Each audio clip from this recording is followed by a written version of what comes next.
Cette vidéo est sponsorisée par le Label 619 qui va charger de vous présenter leur nouvelle bande dessinée. Vous avez aimé Freak Squill? Freak, c'est quoi? Eh bien voici son nouveau spin-off, Kim Trauma.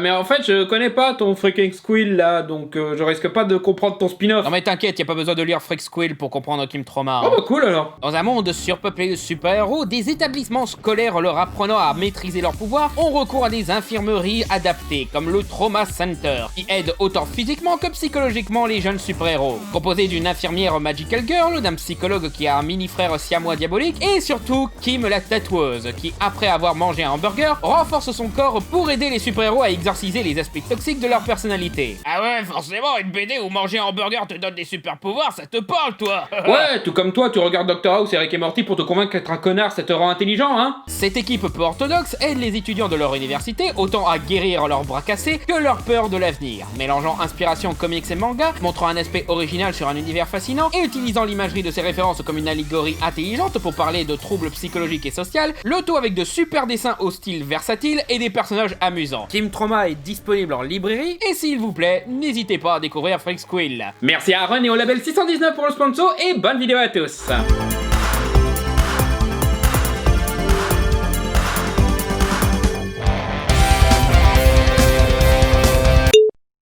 Ah, Halloween, quelle période magnifique. La période où l'enfant qui sommeille en nous se redécouvre une fascination pour le macabre. Une période sucrée et atmosphérique où tout le monde se déguise en horribles monstres. Que ce soit en tuant en série immortelle de telles licences de slasher, en vampire ou je ne sais quel monstre qui hante vos cauchemars. Moi cette année, je me déguise en la plus terrifiante des créatures. Celle que tout le monde craint. Celle qui nous fait nous sentir faibles à son approche. Une créature sans la moindre empathie et qui peut vous attaquer à tout moment. Le snob. Vous vous déguisez et vous consommez des bonbons industriels comme des enfants. Tout ça pour une fête américaine qui crache sur nos traditions de la fête des morts. Vous êtes tellement en dessous de moi parce que vous êtes des gosses. Alors oui, je sais, mon costume, il fait surtout Robert Rue sur qui on a chié sur la tête, mais voilà, j'ai fait avec les moyens du bord, faites comme si c'était le déguisement d'un snob. Ouais, on en a toujours un dans cette période d'Halloween. C'est la Toussaint. Ce petit con qui vient d'avoir 14 ans et veut passer pour un adulte à tout prix, ou ce grincheux de 10 000 ans qui veut nourrir son ego, en rabaissant ceux qui ont toujours la capacité de s'amuser qu'il a perdu lors de son 40e divorce. Ces chieurs qui pensent que se déguiser pour Halloween, c'est nul, car se déguiser c'est un truc d'enfant, et les trucs d'enfant c'est nul. T'as pas passé l'âge de te déguiser? There's no point in being grown up if you can't be childish sometimes. Et ce monstre-là, malheureusement, tu ne le croises pas qu'à Halloween. Non, tu le croises à la file d'attente pour aller voir un film d'animation ou de super-héros, se moquant de toi, parce que lui est un vrai adulte qui préfère voir cliché de film français chiant 4 la revanche. On déteste tous ces grincheux et on aime taper sur leurs pensées bien plus sectaires qu'ils n'osent l'admettre. Moi-même, si je fais des vidéos sur YouTube, c'était à la base pour montrer que les films pour enfants, les films de SF et autres trucs qui composent la culture geek ont bien plus de valeur que le prétendent les stubs qui voient qu'une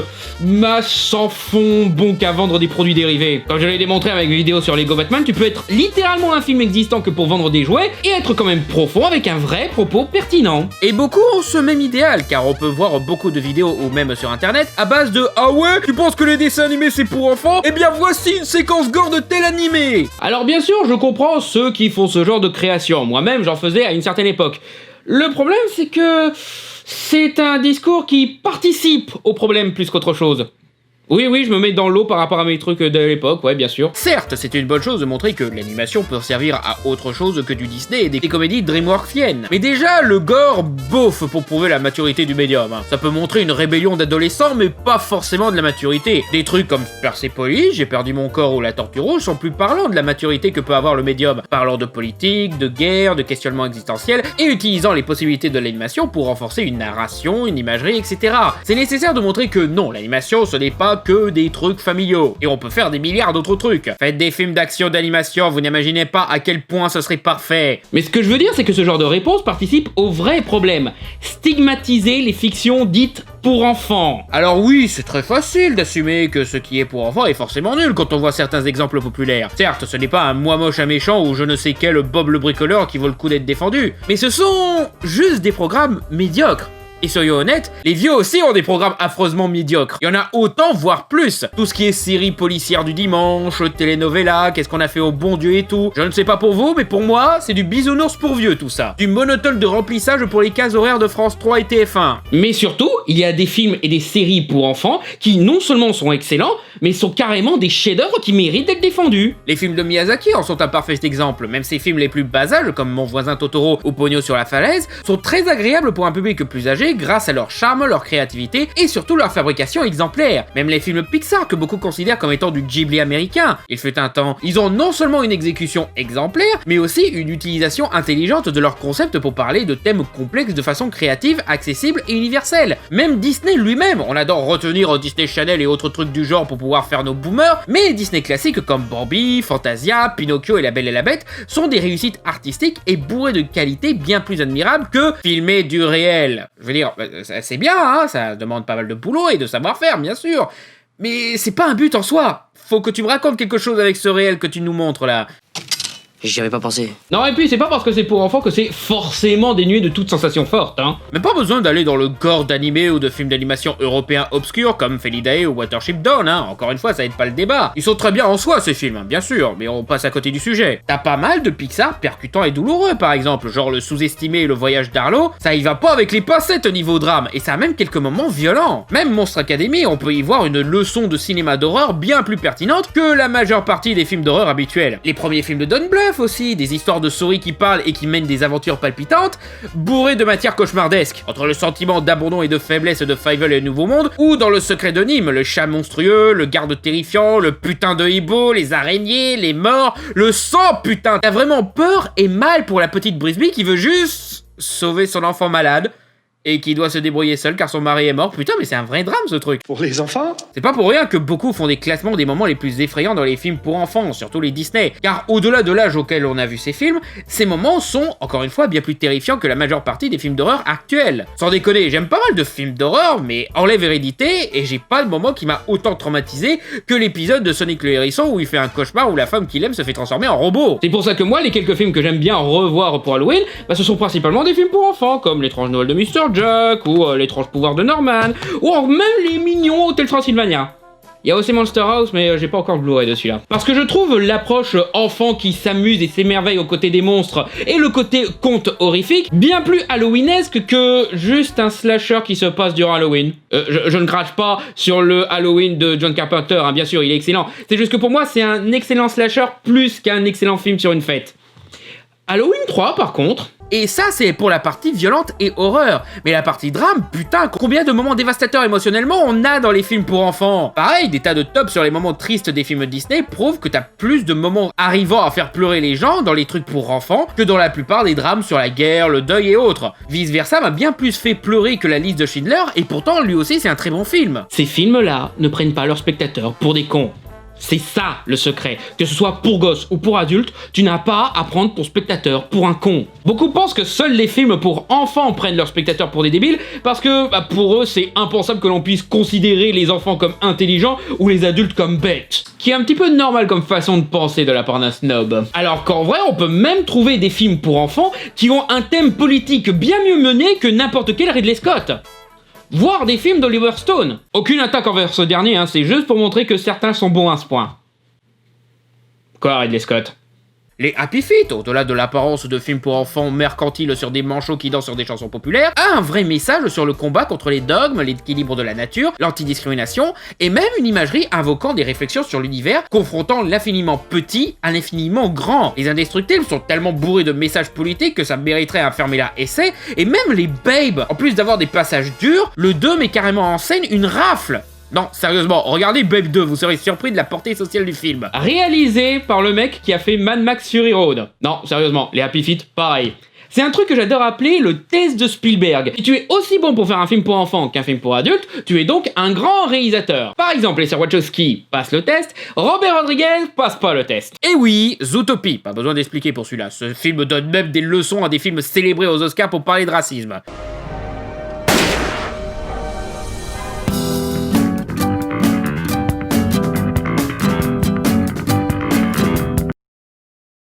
Parce que ces films-là veulent raconter quelque chose, ils veulent transmettre quelque chose. Et quand ils s'adressent à des gosses, ils doivent le faire avec plus de soin et de clarté qu'avec des adultes. Ça en a pas l'air comme ça, mais faire simple et clair, c'est pas si facile que ça.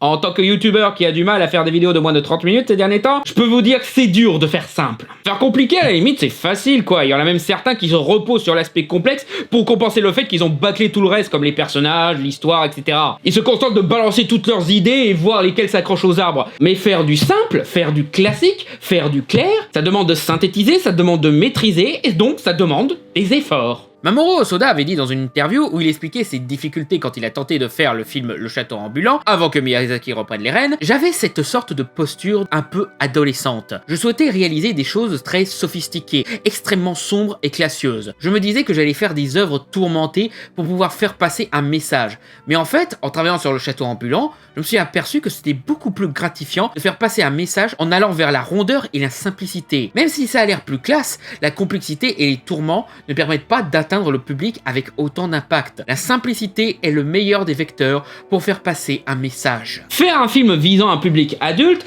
c'est plus pragmatique qu'un vrai choix artistique. C'est surtout pour délimiter un public qui est équipé pour comprendre ce que tu racontes. Non, et puis vouloir faire adulte jusque dans la façon de filmer ou de raconter ton histoire, voilà quoi, ça fait plus immature qu'autre chose. Ça peut même être une façon de prendre les spectateurs pour des cons. Genre, prenez Robin des Bois. Le traitement d'un film d'aventure classique, d'un film d'animation Disney, d'un Kevin Costner, ou même d'un blockbuster complètement délirant, sont 1 milliard de fois moins insultants que celui d'un Ridley Scott qui veut tellement te faire un Robin des Bois sombre et mature, que ça en devient immature, chiant et surtout manipulateur. Tu as tous les clichés de merde du film pour adultes, l'absence de couleur, les sous-scénarios politiques inaboutis, inutiles, chiants et faisant passer notre héros pour un connard, la contextualisation historique anachronique, la tentative de nuance dans les personnages gâchés par un méchant quand même manichéen, et surtout, enlever tout ce qui fait l'intérêt de Robin des Bois. T'as pas de tir à l'arc, et c'était un tir de merde au ralenti faussement classe, t'as pas un héros qui vole aux riches pour donner aux pauvres, t'as pas un héros charismatique et malicieux qui arrive à piéger ses adversaires,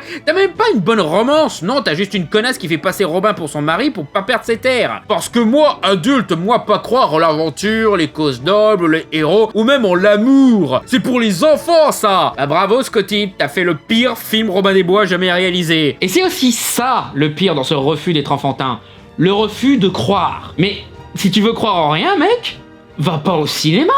Si tu veux pas croire en des personnages, en des mythes ou en des histoires, bah va pas voir un truc qui repose sur de la fiction. Prendre le spectateur pour un enfant en devient moins insultant que le prendre pour un adulte. Car un enfant, ça croit. On n'a pas à lui surexpliquer un truc pendant des heures d'exposition mal écrite. Il croira ce qu'il voit. On n'a pas à faire une blague Marvel nulle pour lui dire « Ouais, on sait que c'est débile ce qu'on te montre ». Car il n'a aucun souci à croire ce que tu montres. Et du coup, tu fais une histoire plus pure, plus honnête, et même plus prenante. Les snobs aiment bien prétendre qu'ils sont plus intellectuels et ouverts d'esprit que ceux qui vont voir des trucs pour enfants, et au final ils sont plus fermés d'esprit et anti-intellectuels en reniant un pan entier du cinéma juste parce que c'est pour enfants. Et surtout acceptent moins facilement des concepts et font preuve d'aucune imagination dans leur credo de faux adultes. Tu pourrais pas tout simplement t'émerveiller? Après je vais pas trop leur en vouloir, parce que moi aussi j'avais ma période où je reniais tout ce qui était pas adulte. Pour moi il fallait que les trucs soient sombres, matures, violents, aseptisés, avec des vestes en cuir et tout.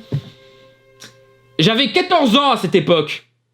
C'est quoi leur excuse à ces trentenaires? Et encore, même à l'époque, je restais un grand amoureux de la culture geek. Et j'avais un mépris pour les camarades qui se moquaient de mes goûts pour Stargate SG1 ou Buffy, tout en se complaisant d'aimer des trucs dits d'adultes comme American Pie. Ouais, très mature de rigoler comme un débile sur un film où un mec se fait pisser dessus ou fourre sa quenouille dans une tarte. T'as raison, Jean-Michel Bully, c'est moi qui suis immature d'aimer Kino Mars. Mais oui, retourne jouer à Manhunt là. En parlant de Disney, c'est un parfait exemple dans quoi avoir honte d'être enfantin peut gâcher plus qu'autre chose une histoire. Les remakes Disney. Plus d'infos sur ma vidéo consacrée au remake, mais ouais, même Disney ne peut plus faire un conte de fées classique assumant son aspect ambigu et simple. Comme il vise pas mal les adultes nostalgiques avec ses remakes, pour qu'ils puissent traîner le reste de la famille dans la salle, faut qu'on complexifie l'histoire, faut qu'on y force une sous-intrigue politique inutile, faut montrer que la princesse Disney ne veut pas un truc naïf comme vivre libre, mais avoir une promotion. Et il faut surtout rassurer les spectateurs que oui, t'en fais pas, on sait que c'est débile, donc voici un dialogue de merde pour que tu te sentes fier d'être plus intelligent que ton gosse de 10 ans. Je parle avec un chandelier. Un candélabre, je vous prie. C'est pour ça que les remakes Disney sont si inférieurs comparés à l'original, parce qu'ils n'assument pas le fait que ce sont des contes et se retrouvent obligés de tout expliquer au public qui aurait du mal à y croire. Mais du coup, en voulant être adulte, ces films prennent les spectateurs encore plus pour des cons et en deviennent moins passionnés, moins créatifs et moins attentionnés.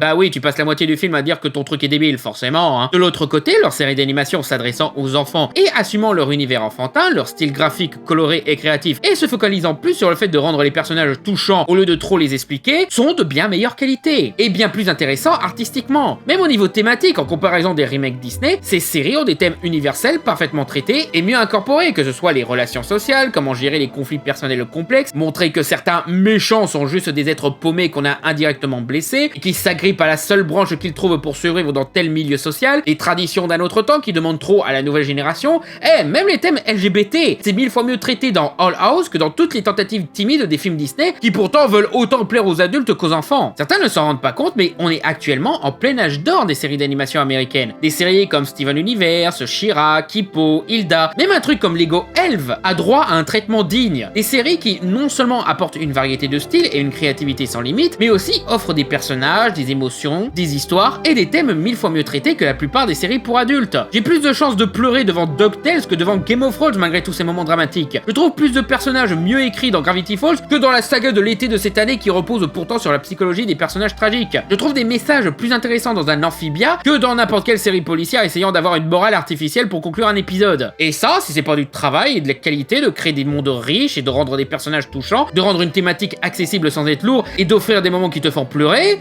bah alors j'y comprends plus rien moi. C'est pour vous un truc fade, sans couleur, sans idée et sans personnalité, c'est mieux. Va falloir se remettre en question, hein. Tiens, est-ce que ce serait ça la cause de cette peur de l'enfantin ? La peur de pleurer devant un Lao qui contiendra moins leurs émotions qu'un film plus morose et convenu qui les aseptise ? Pour des gens qui se disent ouverts d'esprit, c'est con de fuir des films juste parce qu'ils ont peur de pleurer devant.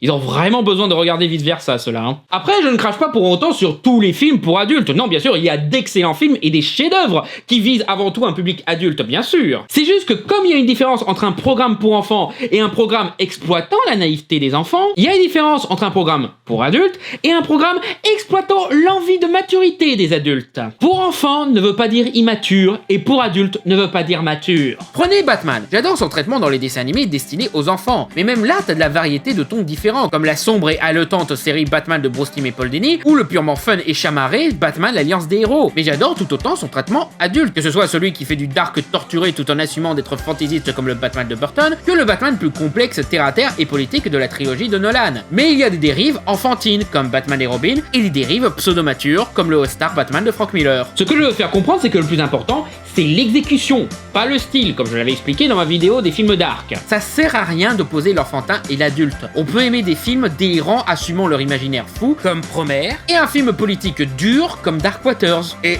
oui, vous pouvez continuer à aimer des fictions pour adultes et détester des fictions pour enfants. Comme je l'ai dit, c'est un style, et l'appréciation d'un style se fait selon les goûts. Et c'est pas parce que ce n'est pas notre style que c'est mauvais ou inférieur. Si je fais cette vidéo, c'est pour faire comprendre que les trucs pour enfants méritent autant de respect, voire plus, que les trucs pour adultes. Souvenons-nous aussi que ce sont des œuvres formatrices. De la même façon qu'un enfant mérite les meilleurs soins et la meilleure alimentation, il mérite aussi ce qui se fait de mieux en matière de cinéma et de télévision. Et beaucoup leur ont apporté, et vont continuer à leur apporter. Des bons films pour enfants, ça existe, ce n'est pas incompatible. C'est pas parce que c'est divertissant et enfantin que ça doit forcément être stupide et infantile. Donc la prochaine fois que vous voyez un snob qui vous juge pour faire des trucs pas de votre âge, dites-vous que vous au moins vous avez encore votre âme. N'ayez jamais honte d'aimer un film pas de votre âge selon je ne sais quelle obscure autorité de mon cul. Parce qu'en fin de compte, ça prouve que le film fait quelque chose de très bien s'il est toujours agréable à voir même à votre âge. Quand un film que vous avez adoré enfant vous paraît encore meilleur une fois adulte, c'est donc ce qui se fait de mieux dans le 7e art. Merci d'avoir regardé cette vidéo, j'espère qu'elle vous a plu malgré sa petite durée, et j'en profite pour vous dire que j'ai enfin une chaîne Twitch. Je découvre encore un peu, mais je vais profiter de cette nouvelle chaîne pour expérimenter de nouveaux trucs pour mes lives. J'y continue mes lives jeux vidéo, mais j'y fais aussi les Fermez-la News Flash en live, ainsi que des réactions de films. Et si vous voulez soutenir l'élaboration et l'amélioration de mes vidéos, vous pouvez déposer un don sur mon Tipeee, lien dans la description, où vous aurez droit à des exclusivités comme voir un Fermez-la un jour en avance, votre nom générique, des badges et t-shirts, un choix de jeu pour un live ou de film à critiquer pour une petite vidéo sur la chaîne, mais vous pouvez aussi déposer un don sur Utip, lien aussi dans la description, pour les exclus, mais surtout pour des tas de goodies, t-shirts, sweats, mugs, coques de téléphone et même des stickers. J'espère que la vidéo vous a plu et n'hésitez pas à liker, commenter, vous abonner, partager et à bientôt sur Fermez-la.